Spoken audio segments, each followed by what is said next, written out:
And welcome back to OCD Coded. I'm Erin Brown, licensed marriage and family therapist and mental health counselor.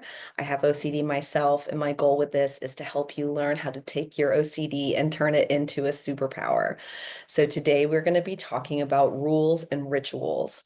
It really helped me when I heard that was part of what OCD does, or a way to frame that is, the rules that we come up with to manage our fears and the rituals we come up with to manage our fears. And so it's the reminder that the obsession is about some kind of fear. I'm obsessing about it. And then the ritual or the compulsion is anything I set up to decrease that distress of the unknown, to decrease the distress of that fear. And so for me, one of mine that, is even, it's hard for me to talk about a little because it feels very vulnerable and but that it's also that's why I think it's important to share it, because these things can be hard to talk about, and that makes the person not talk about it and try to handle it all on their own. And and then when they do try and talk about it, they can have a hard time and be misunderstood. And so this is my hope, is to help clarify that whole process for you all. So for me, one of my OCD fixations is about, am I a bad person? Am I not? Like, if I did this thing, does that mean I'm a bad person? Should I do this thing? Would a good person do this thing or that thing? And, and it took me a long time to realize that that was the deep fear underneath it. It starts with all these littler fears, like, oh, I just don't want to make the wrong decision. I'm afraid, about making the wrong decision and something bad happening. But that when we kind of walk down that fear ladder, we realize that, that it's a deep fear of some kind of unknown that we're trying to prove. That how do I be a good person in this world? And when there's so many mixed messages about what that means to be, and I feel like especially in this day and age, it's really hard to feel like we can stand up for what's right for us, especially and without, and being able to say that what's right for me might not be right for you, but how do I support you in what's right for you and support me in what's right for me, and then be able to both coexist in this world together. And so with the ritual, the rules and the ritual for me is one of them is about, that good people feel bad about mistakes or bad things they've done. And again, it took me a while to realize that that was part of it. But once I did realize that that was the underlying kind of formula I was operating under, it became much clearer, and I became much more empowered to be able to do something about it. And so one of the ways that that gets me stuck is, it's like, okay, so good people feel bad about what they've done. So if I like, that's, mistakes they've made or bad, things that have turned out bad.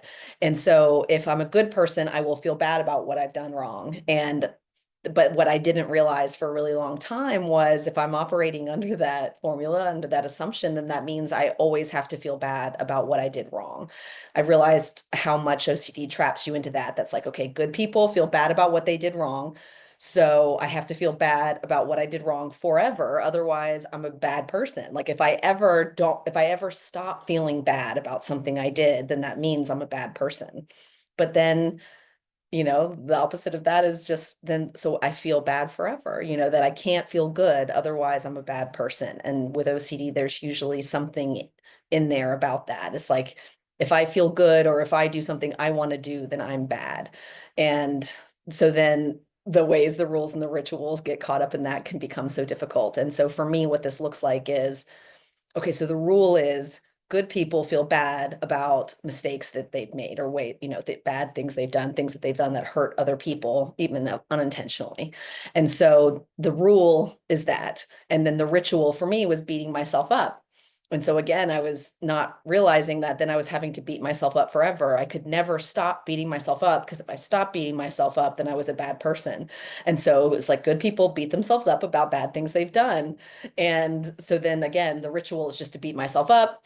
The rule is that I have to keep doing that. And then I feel trapped in this cycle forever. And that's, and like even hearing that out loud, like myself saying that, I'm like, okay, that sounds dramatic, but that's how it feels on the inside. And we want to honor that it can feel that way without it being true. And that's a big thing we're trying to practice with OCD is, can I honor that I feel shame without being shameful? that like if I feel shame, that doesn't mean I am shameful. If I feel guilt, it doesn't mean I am guilty.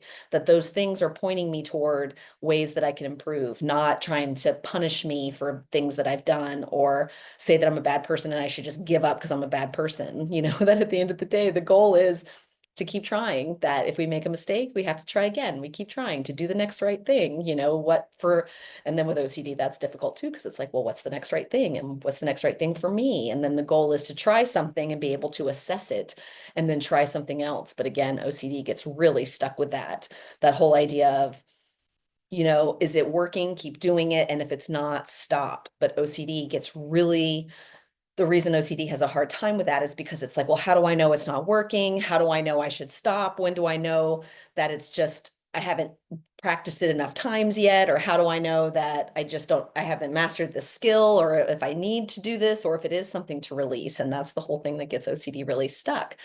And so with me, with my rules and rituals, with this one, it's just really like it starts out as this rule and this ritual that feels like it keeps me safe, or that it somehow decreases this fear and distress of the unknown, but then it ends up trapping me into that very like into fear and um and and rigidity. Like there just feels like there's no way out of this loop, and OCD will pretty much tell you that and keep saying, well, if you just try one more time, or just keep beating yourself up one more time, and then you'll feel better. But then again, with mine, like that loop is, okay, but I can't feel better because if I stop being upset about what I did, then I'm a bad person. And how much this just really, really kept me stuck for a long time, and how I had to learn how to forgive myself, and recognizing that that meant it's not that I'm taking myself off the hook. It doesn't mean I'm saying what I did was okay. It doesn't mean any of those things, but it's, you know, can we all agree that shame doesn't work to motivate people? And so why, you know, that shaming myself is only going to make me feel worse about myself, which is usually going to lead me to be in more fear and doubt, which is going to make me make more mistakes. And that's such a hard thing, is moving into action. You know, OCD can feel so paralyzing. And so I'm like, I don't know what to do. I don't know what the right decision is. I feel like I made a bad decision last time, so now I can't trust myself. And so what do I do moving forward? And so much of it is just to try something. We just have to practice something. I have to take some kind of action, whether that's to soothe myself or to try to respond differently to this fear than I have before. And so with that rules and rituals, you know, and that's what can be hard about it too, because when I'm working on a rule and a ritual, my first instinct is to make up a new rule about the thing and a new ritual to help decrease that distress of the unknown. And that's why it's really trying to practice sitting in the unknown and trusting myself that I can do this, and saying that before I even believe it, because, you know, OCD can have a hard time with that too. OCD can be big about justice and honesty, like to a, you know, that like I can't say I'm, you know, I can't say I'm okay and I'm a good person unless I know it for sure. And like that's, you know, wrong to do, but like, can we practice saying the things? Can I start to believe that it's at least possible?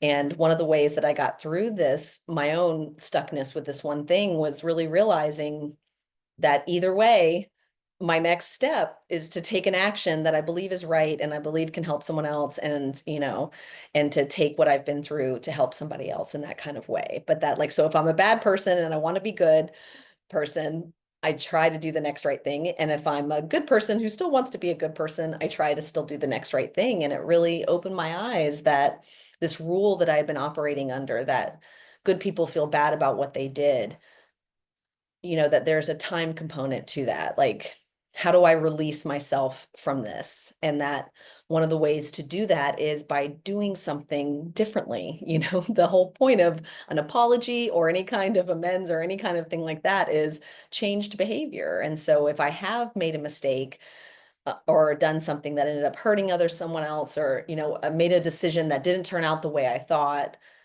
you know, like that my goal is to learn from it without the punishment, without the beating myself up. Can I say, okay, that didn't work out the way I thought? Um, you know, that, okay, so I did this thing that hurt somebody and I feel bad about it. And now I'm worried that I'm a bad person. And so, but that if I'm like worrying and bad, I'm a bad person, and I'm spending all that time and energy trying to beat myself up, it's like really realizing, you know, kind of how egotistical and selfish that is in so many ways, which again is hard for OCD. And I try to say that gently, because it really did blow my mind the first time I heard that whether you think you're the best or you think you're the worst, that's both ego. And so if I think I'm the worst person in the world because I did something that hurt somebody, that's still me focusing on me instead of doing something kind for the other person.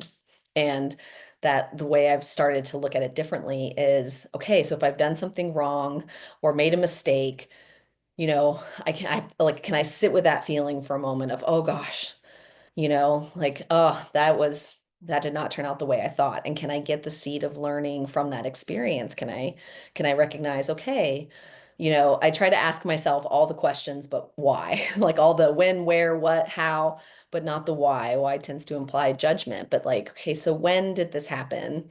And what was happening? And that what I've learned through doing this is so much about it is being more present in the moment, and that trying to, instead of defend or justify, just to take responsibility as quickly as possible and work on that change behavior and be like, okay. And it doesn't mean that I have to change my behavior to be whatever the other person wants, but it's just, I think about it more of what decision is going to make me feel good about myself as a person. That hiding or avoiding or trying, like beating myself up and all of those things don't make me feel better as a person, which end up leading me to make more mistakes. But that when I feel good about myself as a person, when I trust myself, that essentially that I'm going to be okay and that I can withstand whatever, you know, mistake that might have been made, that people are not supposed to be perfect and that the point of it is to, take that responsibility and then figure out how I can do things differently. And if I don't know what to do differently, I just try to do the opposite of whatever I did before. And so again, like when I think about that with this example, I'm like, okay, what's the opposite of beating myself up? Would it be praising myself?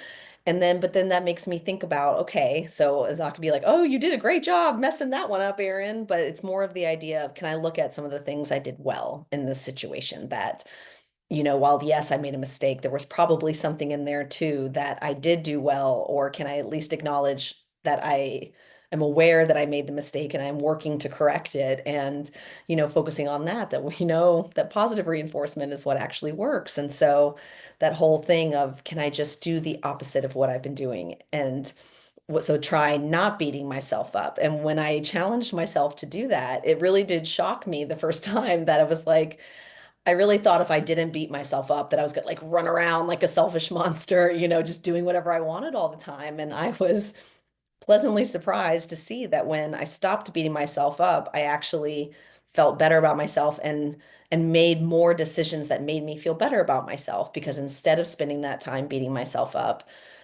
I would move into doing something differently. I would, that beating myself up was just draining so much of my time and my energy. And then it was really taking me out of the ways that I could use my, what I'm good at to help the world in some way, is how I think of it. And that not in this big grandiose way, but just that like, is what I'm doing contributing or taking from others? And how can I really focus on the contribution part, but also that to me as well, that like, that it's not about self-sacrifice, it's not about just giving to others without filling also, but that, that I'm going to practice that kind of reciprocity, that I'm going to try to treat myself with dignity and others with dignity.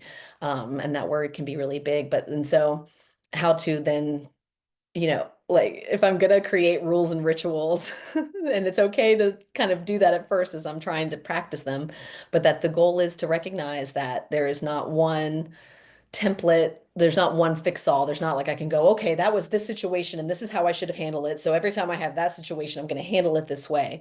But it's more of like one of the new rules that I like to practice is the pause. It's like, okay, can I practice pausing? Can I pause and try to center myself, look at this thing from a different angle, to acknowledge that I've made a mistake, to forgive myself sooner, but that meaning that, like, okay, Aaron, you made a mistake. You are not perfect. How are we going to move forward differently from here? That I'm not going to beat myself up, but that doesn't mean I'm going to run around and do whatever I want.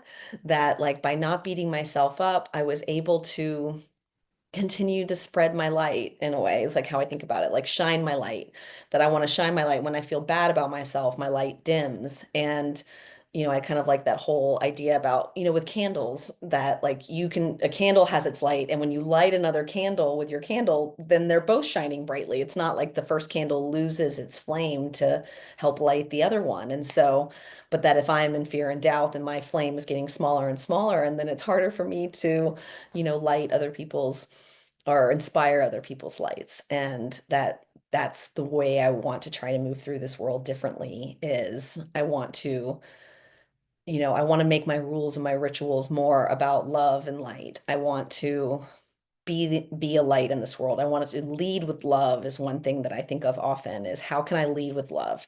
And that includes with myself. And so again, that's that whole I'm going to recognize that I've done something wrong. I'm going to take responsibility for it. I'm going to work to be more present. I'm gonna work to have discussions with others more is what I think about too. OCD makes it really like I want to like all of this is so internal and so scary, and it continues to surprise me that when I share it with someone else from a heart-centered place, then I'm able to really to start to see that it's not as scary as I thought, as well as that other people do struggle with this too, and that this is one of the things that we're trying to learn on this planet is how to be kinder to ourselves and others more.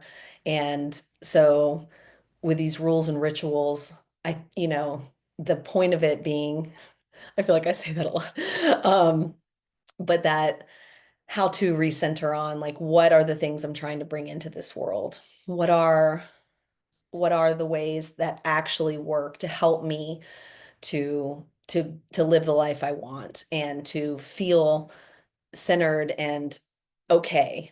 That it doesn't mean I feel perfect, but not feeling I don't want to feel better than others. I don't want to feel worse, that like I can honor myself and I can honor other people. And so those rules and rituals can help aid me, but also be flexible. And um, I hope that that was enough to get started on how you can practice with your own rules and rituals. I'd love to hear about some of the rules and rituals that you start to notice, and the ways that, like, again, that we can start to maybe think about how to use those in a positive way and to sit with that fear and to try to listen to that fear.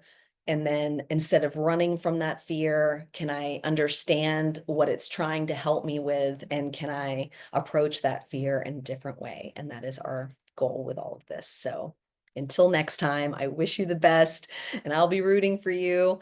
And I hope you have a good one. See you next time.